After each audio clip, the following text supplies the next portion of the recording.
The Istanbul Cipher, Chapter 19. I didn't follow Layla to the hospital this morning. She didn't ask, and I wouldn't have said yes. Some journeys deserve to be walked alone. When she returned later, her eyes were red, the sleeves of her coat damp from where she'd wiped them. She didn't speak at first, just handed me an envelope with shaking fingers before collapsing onto the corner of the couch like someone who'd just walked out of a burning house. I opened the letter slowly. The paper was older than I expected, soft from years of folding, the edges feathered like ancient cloth. The ink had faded, but the lines still ran true. A sketch of a tiled floor, notes in tight Armenian script, then translated carefully beneath. The prayer runs between the stones, not on them. The voice follows the grout, not the glass. The floor beneath the stars still speaks if one kneels to listen. Layla spoke through her silence, just nods and one trembling breath at a time. "Your great-uncle wrote this?" I asked. She nodded. "He gave it to Anahid before she married. She kept it hidden in an old hymn book." I traced the diagram again, mentally overlaying it with what we knew. The mosaic, the broken map, the empty cistern. It was all there. The path hadn't been erased, just buried beneath our assumptions. "She said something else," Layla murmured, her voice hoarse. "She said, prayers don't care who remembers. They wait." I didn't know what to say. For once, no lesson plan, no clever metaphor, no educator's reassurance could fix what she'd just lived through. So I put my hand over hers and just listened.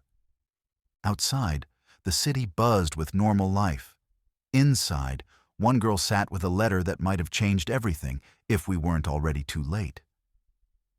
But that line kept echoing in my head, over and over. The prayer runs between the stones, not on them. It wasn't just a clue, it was a correction. And maybe, just maybe, it wasn't too late. Later that afternoon, Layla slipped away without a word.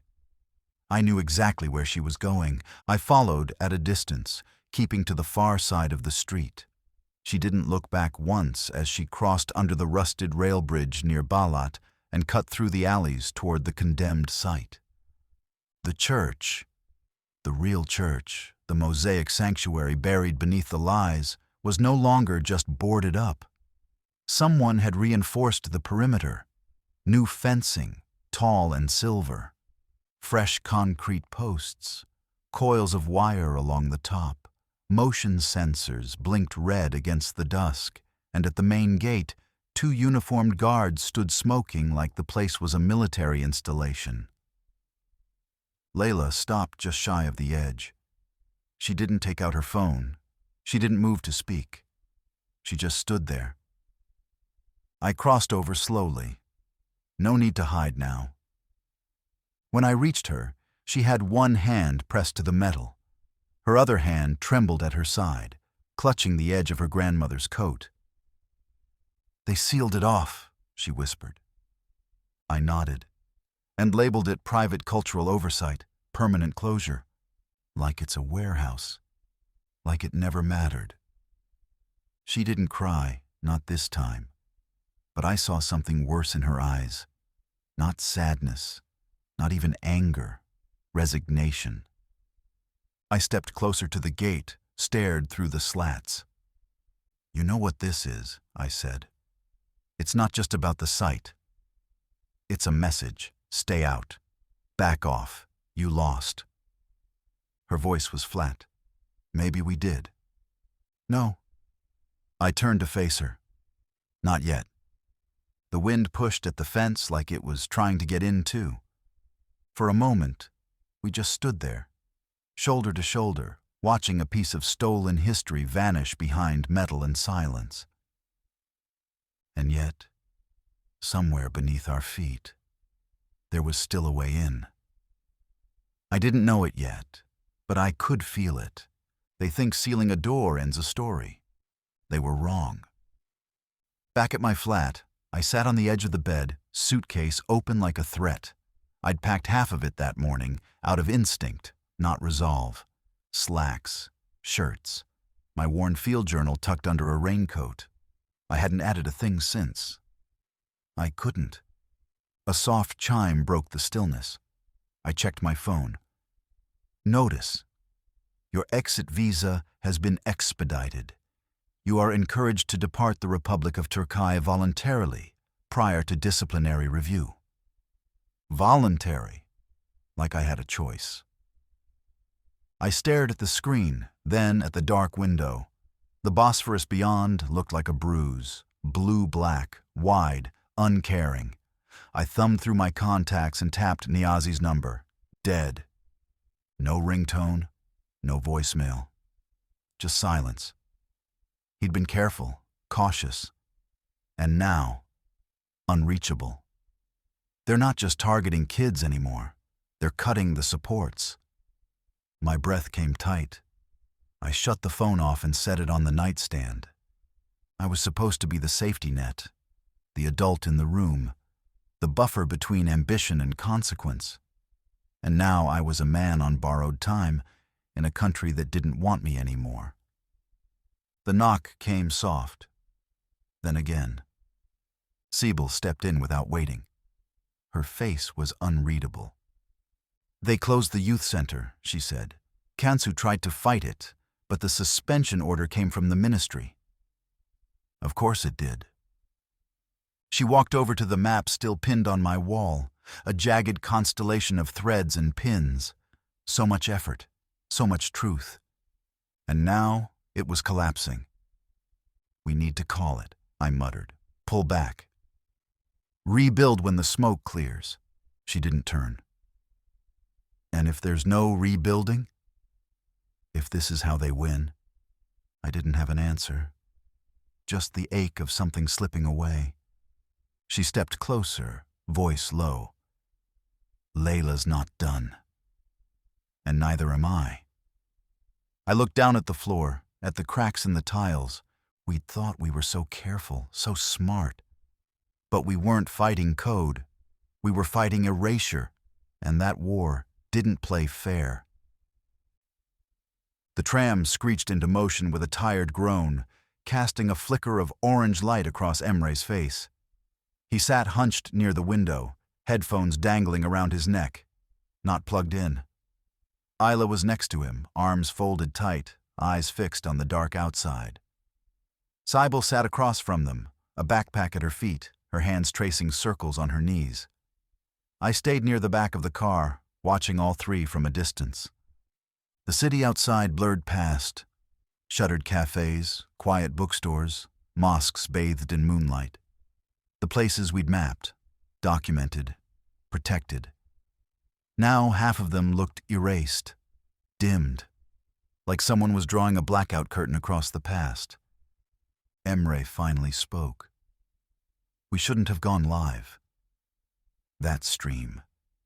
It painted a target on us. Isla didn't move. We knew the risks. No, he said, sharper now. We didn't. Not really. We thought tech would shield us, that if the truth was beautiful enough, it would protect itself. Sibyl's voice cut in, soft but steady. It was beautiful. Emre shook his head. Maybe. But beauty's not a shield, not against people who don't care about truth. I stepped forward, slowly, and sat near them. Then maybe, I said. The shield was never the point. They turned to look at me, 3 pairs of tired, angry eyes. We didn't build this to be safe, I said. We built it to be seen. And we were, even if they twisted it, even if they buried it again. Silence, just the rhythm of the tracks beneath us. Emre leaned his head against the window. Maybe we didn't find the truth. Maybe we just saw it for a second. Then it vanished. I looked out at the golden horn glimmering beneath the tram bridge. No, I said. It didn't vanish. It waited. Their faces shifted, something small, something like doubt, softening. The hardest part of the truth isn't discovering it. It's carrying it when no one else wants to see it. My flat felt too quiet, the kind of quiet that followed decisions no one wanted to make. The kids sat scattered across the room, Layla on the window ledge, arms around her knees, Emre curled near the power strip, fiddling with a cable that led nowhere, Ayla staring at the ground like it had insulted her. Sibyl paced, not fast, just enough to keep herself from disappearing. I didn't say much. What was there to say? Ayla broke first. They won, didn't they? No one answered. Her voice wasn't accusing, just tired. Like she'd finally said the thing we'd all been swallowing. I opened my mouth to counter it, to offer something, strategy, stubborn hope, a protest. But the words wouldn't come. That's when Layla stood. She didn't speak right away, just walked over to her bag and pulled out a folded sheet of paper. She held it in both hands like it was sacred. "We still have this," she said. She passed it to me, and I opened it carefully. The letter looked ancient, creased 100 times, edges worn thin. I scanned the lines, Armenian script, Turkish annotations in the margins, a strange set of numerical codes, and at the bottom, in shaky handwriting, "Entry is possible if one walks beneath, not toward." Emre moved beside me, reading over my shoulder, his brow furrowed. "That's not metaphor. That's directional language, coded, literal." Layla nodded. Anahid said the prayer ran between the stones. This is it. She knew, or her brother did. A slow, brittle hope filled the space. Ayla leaned forward. "Subterranean. There's an access route in the old plans. But we thought it had collapsed." "No," I said. "We assumed. We never checked it ourselves." Sibyl pulled out the backup floor plan from Emre's satchel. She laid it across the coffee table and traced a line from the north wing of the sealed site to a structure marked Cistern 4A, no longer listed on any public record. For the first time in days, no one looked defeated. The truth hadn't died. It had just gone deeper. I stood by the window as the others huddled around the map, the Bosphorus beyond us throwing back the last threads of city light. Istanbul shimmered like it was trying to remind us of something, what it had survived, what it still carried.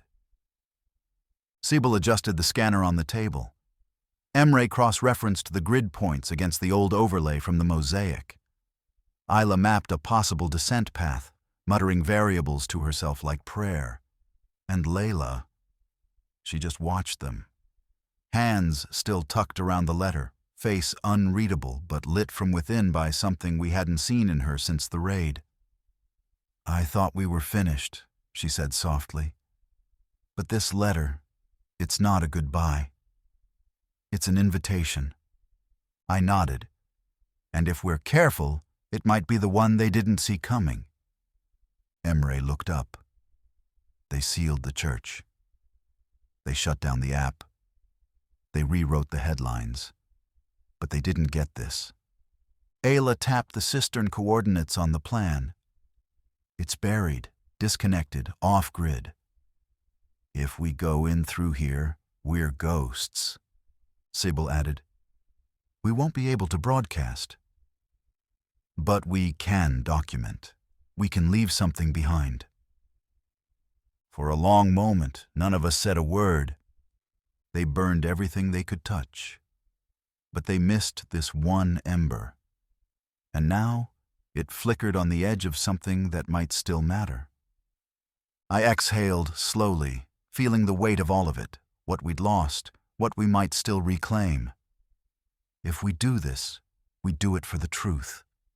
Not the platform, not the app, not the followers, just the story. What really happened. Layla looked at each of us, then tucked the letter into her coat like it was armor. "If this really is the end," she said, "let it be the right one." Outside, the wind shifted, warm and carrying the scent of the sea. We weren't saved, we weren't safe, but we were no longer lost. Not completely. And that was enough to plan one more step.